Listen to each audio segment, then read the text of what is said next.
Number 19, okay? The biggest reason why there's so much LeBron love now is because of one word, nostalgia. Okay? The definition of nostalgia is a sentimental, bittersweet longing or wistful affection for the past, particularly for specific periods, places, or personal memories. But guess what? You should never use nostalgia to make objective arguments and decisions because it will skew your argument and you're likely to be inaccurate and incorrect. Okay? Well, that's what we're dealing with this Michael Jordan love because these guys grew up with him. Okay? They became adults when he was dominating. They loved this guy.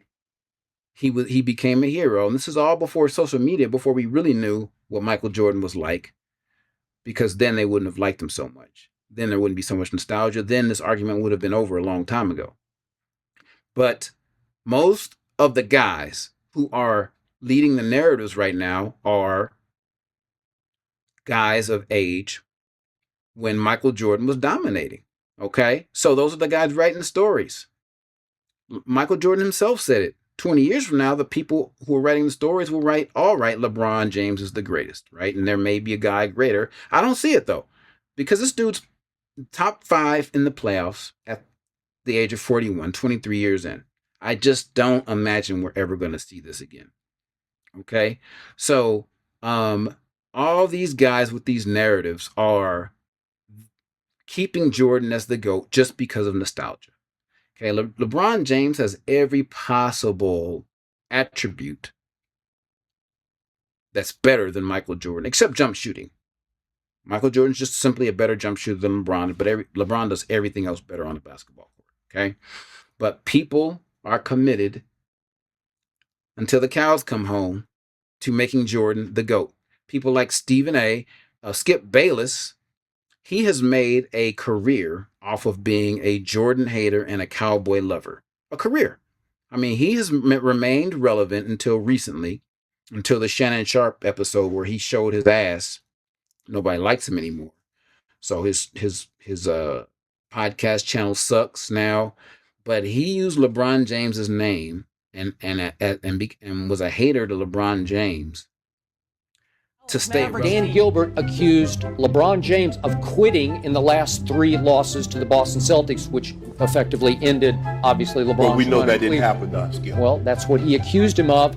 And members of LeBron's inner circle leaked news that was broken on ESPN that LeBron had to be sedated before a couple of those games because of a locker room issue with another teammate. So just for the record, I thought that was a bunch of baloney, but he got tattooed across his own back, chosen one in high school. Tell me the lie in that tattoo.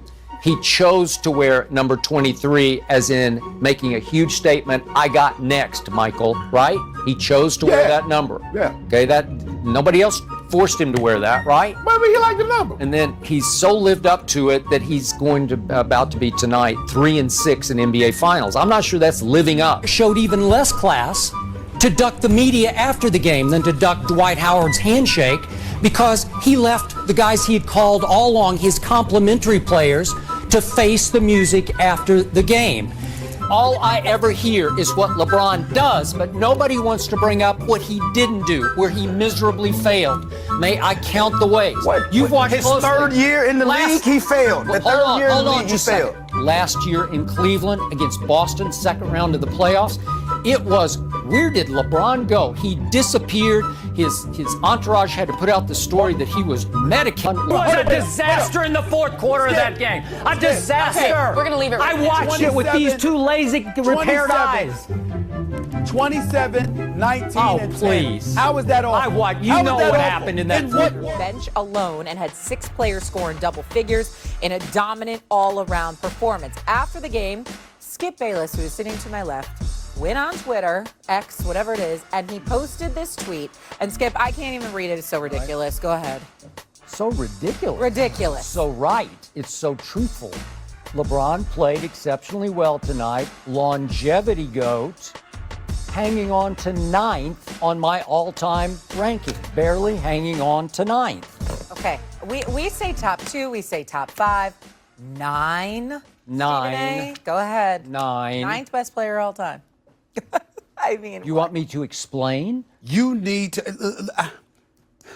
for the audience to have to be subjected to this drivel that is about to come out of your mouth. LeBron James, you got me defending LeBron James. 9. 8 players in NBA history that you'd pick ahead of LeBron James. Yes. Go ahead, Skip. You know what? It's your day. Right. It's unbelievable. Go ahead. Here's Skip. my point. All right. Obviously, we agree that Michael Jeffrey Jordan from Chicago, Illinois, That's played right. in Chicago, Very Illinois, good. is by far and away the GOAT. Do we agree on that? Thank you very much. Nothing to discuss there. Okay. The 8 players above LeBron James on my list are all, what's that? Stephen A. Smith, same way.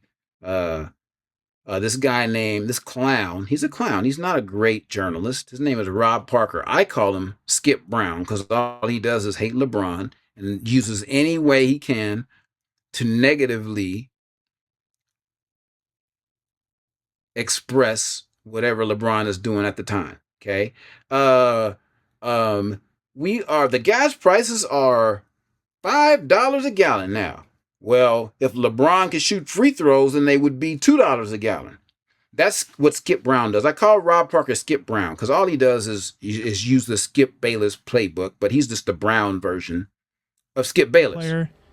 Dave asks him, has it been a burden as an adult, the ambition, because now everybody brings it up, you can't escape the comparison, to which LeBron says, no, I think it's a very tiring conversation. It's barbershop talk. All right. Kelvin, is this on? It's on. What's today's date? What is today? April 27th? April 29th. Well, I'm behind the days. It's April 29th, Okay. and LeBron James has officially conceded in the GOAT conversation. Okay. He can no longer, if you can't take the heat, get out of the kitchen. If you can't cut the mustard, don't eat the Frank. That's where we are with LeBron James. Okay. Because now he's trying to poo-poo the whole idea of a GOAT conversation.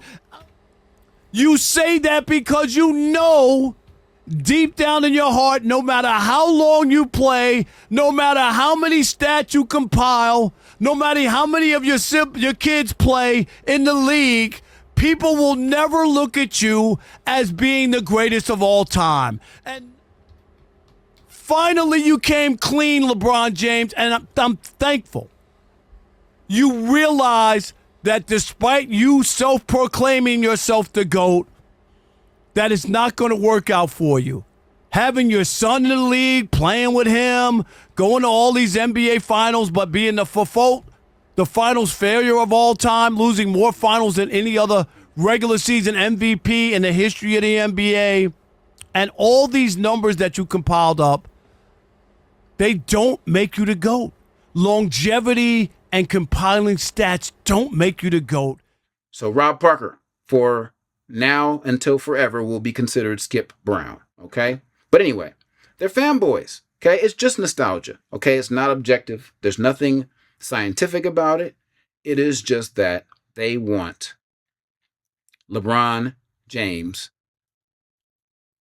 to not be greater than Michael Jordan because they love Michael Jordan. Period. It's all that. It's just emotion, okay? But as I showed you earlier, the players of this era are 1,000 times better than the players of that era, okay? I grew up a Laker guy, the Showtime Laker guy, okay? Magic Johnson, he wasn't great with his left hand. He had weaknesses, but Magic was amazing, and he was my GOAT for a while. Now I am leaving out 3 big guys in this discussion because the greatness evaluation is so much harder and different to put those guys in there that I'm leaving them out. I'm leaving Wilt, Shaq, and Kareem out of this discussion, okay? Because I just don't think it's fair to them. All right. So anyway,